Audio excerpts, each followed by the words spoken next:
Wake that ass up. Early in the morning. The Breakfast Club. Morning, everybody. It's DJ Envy, Angela Yee, Charlamagne the Guy. We are the Breakfast Club. We have a special guest in the building. Yes, indeed. Queen Yonasda. Good morning and welcome. Good morning. I feel like I'm home. Yes, You are. home. Now, you're known for being an activist. Correct. Right? But you're on this BET show, CopWatch. Yes. Why'd you decide to do that? But what is CopWatch? Explain what CopWatch is. So it was a documentary on Netflix about people that go around and cop watch, and as well as those that was in a position that happened to just film the murder of Eric Garner, Mike Brown.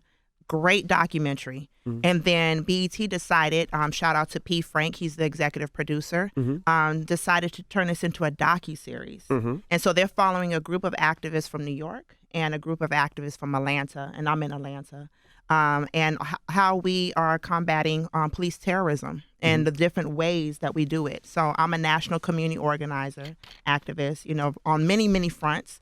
And 4 of my cousins were murdered by police in the last 5 years. Wow. In Pine Ridge, South Dakota. Wow. And 8 of my friends were murdered by police, and 2 of them are their children.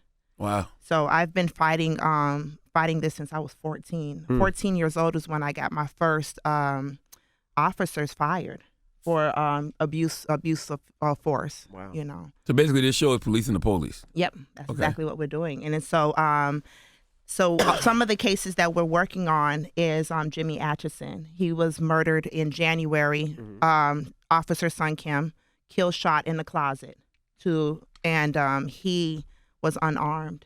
And so, as a matter of fact, because of this show that aired, the premiere was last Wednesday. Because of the show, Mayor Keisha Bottoms is forced to have fire this officer, but she gave him the option to retire. So I'm demanding that Mayor Keisha Bottoms fires him, and then we begin to press charges on this officer. And so I believe that from the beginning, from just the premiere, there's some changes that is happening with this show. So this show goes hand in hand with your activism, basically. It does. Okay. And that's exactly why I did it. Me and you talked before. I was going to probably be on a reality show that we talked about before. And I was like, and nope. you was, nope. He's like, nope, don't do it. What show was that? It was a show. Okay, all right. And Charlamagne told me years ago, he said, and I have to say this testimony, Charlamagne, because he said to me, you don't know where God is going to place you. You don't know where God is going to have you with your purpose. And I'm so happy and thank you for that advice, because now I feel like I'm in my purpose. And now these cameras are following just the work that I do. That's dope. Yeah. Okay. I was going to say, when does the show come on where people can watch it? On BET, every Wednesday, 11 p.m., right after Tyler Perry's shows, Sisters in the Oval. Okay. What did you think about the Amber Geiger case? Because, you talked about how Keisha Lance Bottoms, this guy resigned, you wanted him fired. So was the 10-year sentencing enough for Amber Geiger? No, not at all. I mean, she should have I feel that she should have got the chair. That was, wow. I do. I mean, I feel like some of these officers that are just blatantly they're trained to shoot and kill, not to protect and serve. And so some of those that are using power, these bad apples in a bunch, I feel that they need to have the chair, a life for a life in that situation. Can we end police brutality? And how do we slow it down if we can't end it? You know what? There is a quote, Russell Means, it's hard to get justice on stolen land. We really cannot get justice on stolen land.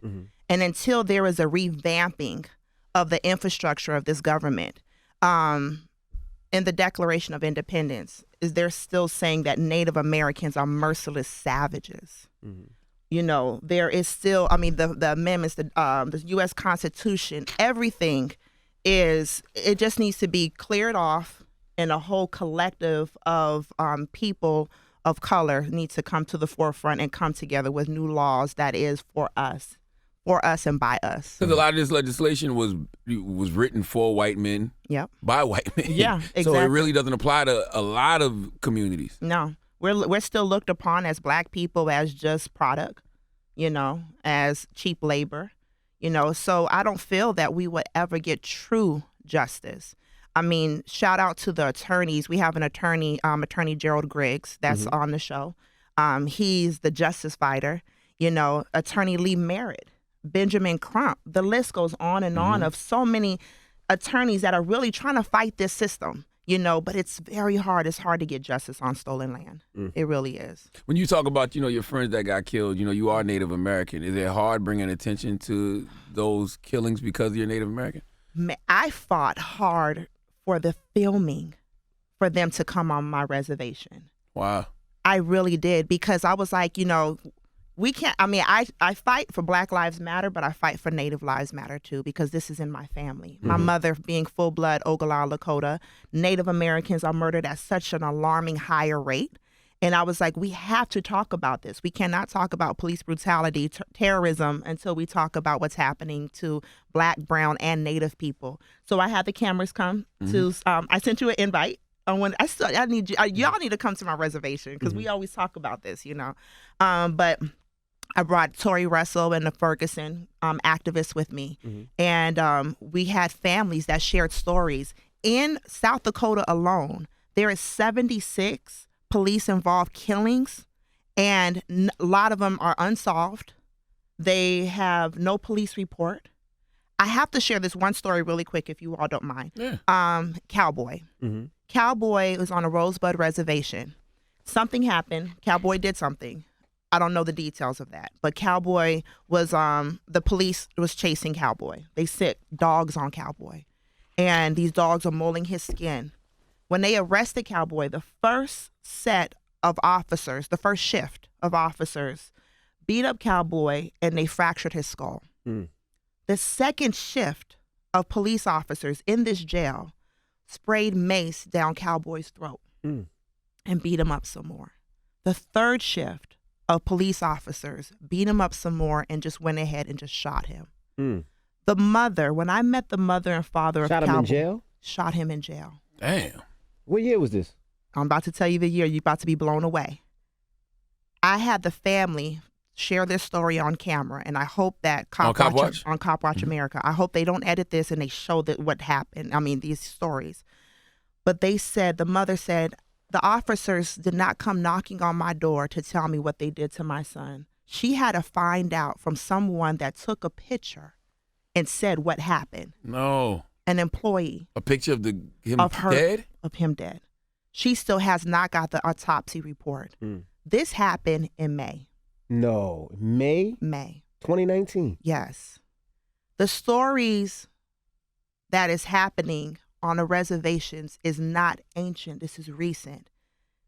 There's no hashtag. They don't even got a police report. They don't have anything. So I always say I feel like I'm the oppressed under the oppressed. And thank you all for platforms like this that I could share these stories. But these families need these platforms. And these never made the news or nothing. Nothing. Does Nothing. it make it hard for you, because you show up for everybody? Like, you show up for Black Lives Matter. You show up for women's rights. So does it make you upset when you're like, yo, I can't get y'all to show up for us? I do. I get upset. I get overwhelmed. I get tired. I get exhausted, because it's not a lot. And when I do want more people to help for Native Americans, the conversation is always, well, my great-great-grandmother is Native American. That's beautiful. That's great. But let's talk about and let's work together how we could be able to help these issues today. Right. Because you never see no one say that to Black people. Yeah. My great-great-grandmother's Black. Yeah. Can I help? I feel that, and we talked about this before, when you're feeling that, when you lose that human connection, because we're so much on this social media, we're so detached. We're seeing these videos and we're going to the next screen. And we're like, oh, that's messed up. And then go to the next one. Right. That's a problem. We have to get out of the matrix and begin to start having this human connection so we can be able to feel again. And I feel when you begin to feel again, then that's when you are activated to do something. And that's really what I want, is that this show, we're all normal people, and look at us and like, you know what? I feel something. There's a trigger. There's always a trigger that you're like, I got to do more. Then do something. That's all we need. We need more people to do something. Barack Obama, he was somewhere yesterday speaking, and he said that hashtag activism isn't real. He was like, that's not doing anything, So and we've been saying that for years, I feel like. So what can people change in their everyday lives to become like real, true activists? You know what? That is true to a certain extent. Standing Rock. that hashtag was the reason why Tiger Swan, which was a militia security firm that was hired by Energy Transfer to come and infiltrate Standing Rock. They actually use social media terrorism and basically set up all these Native American accounts to basically get non-natives not to come to Standing Rock. And when they saw that it was hashtag Standing Rock, they was using that. So I believe in a situation like Standing Rock, social media was our biggest tool. That's, I think it brings attention and awareness. Yeah. I don't know what it actually changes, though. It did get a lot of people to go. Got you. But so these things are good for activation, to start an activation, but you just can't just do that. Ooh, Right. I like that. So activation into actual activism. Yeah. Hey. Ooh, I like that. T-shirt. What did you think about the video of the cops swarming the young man who jumped the turnstile at the subway in New York? Did you see that? Oh, yes. Yeah. You know what? Tomorrow, here in New York City, everyone is protesting. I wish I was able to stay here because I love a good protest and shutting down the street. I feel that, a lot of people say protesting and marching and all that doesn't work. And I've seen that it has worked. When my friend Romaine Brisbane was murdered in Phoenix, Arizona in 2014, we shut down the streets for 2 weeks in Phoenix, Arizona, to the point where the governor called us and said, okay, we're losing money. What do you all need? I was like, you need to fire and arrest Officer Mark Wine that killed Romaine. And they did a study. Just on one day alone, when we was out there for 6 hours, they lost $200,000. Wow.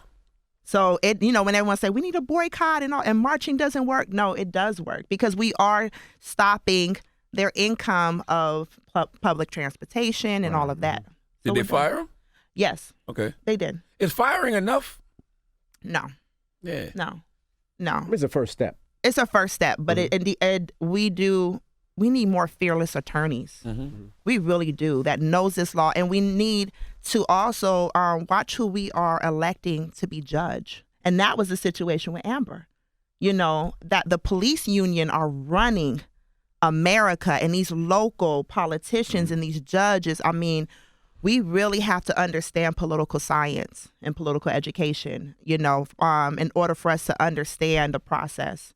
And we could be able to use that to fight against it. What did you think about when the judge hugged Amber? I have a T-shirt.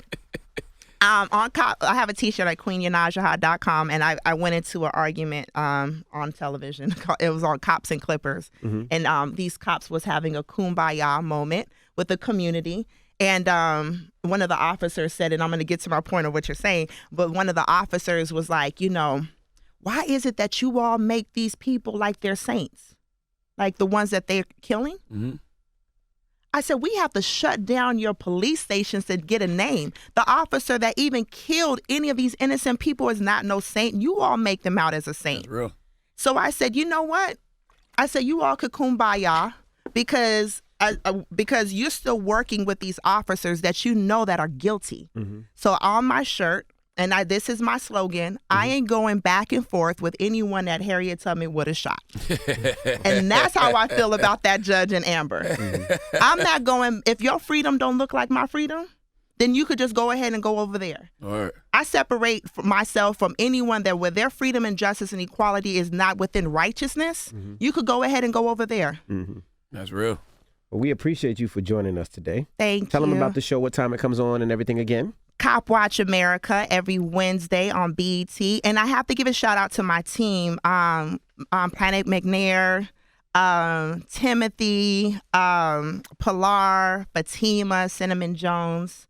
I have such a great team of people. It's not always just me either, and then also Shar Bates and attorney Gerald Griggs, and that is on the show with me. And Kim here in Atlanta, in New York, she's actually a cop watcher. So we're really putting ourselves on the front line. And keep us in your prayers. This show is called CopWatch America. Yeah, I feel like they're going to get some pushback for that. But it's worth it, though. What makes you think that these cops are not about to start watching us? Absolutely. So, we are just regular people putting ourselves on a line. And, my grandfather said, the minister said that he said, we all are going to get to a point in our life where we're going to have to make a decision on what we're willing to fight for. And die for. Absolutely. To your death. Fight to your That's death. right. You know, so even though you're like, oh no, I love my so-called American dream and I'm comfortable. No, everyone, you know, Romaine Brisbane, Jamarian Robinson, Oscar Kane, the list goes on and on. Cowboy, you know, Clarence Leading Fighter. All these people were just regular people living a regular life, and then now their family is fighting for them. Mm-hmm. So we're all going to have to make a decision on what we're willing to fight for. All right. Well, there you have it. It's Queen Yonasda. We appreciate Give me your you Twitter and joining us Instagram again. and stuff. Yes, it's Queen, YONASDA. Do not harass me. You, especially, I mean, I swear, Charlamagne has like the craziest trollers. They're horrible. They're horrible. Yes, they are. Oh my God. But yeah, Queen, and it looks like Yonasda. I'm the only Yonasda in the world. So you could just put that in Google. And thank you. I miss Angela. Yeah, she's in on Atlanta. tour. Oh, okay. She's on Shout the out to Surface Angela. All right. It's the Breakfast Club. Good morning.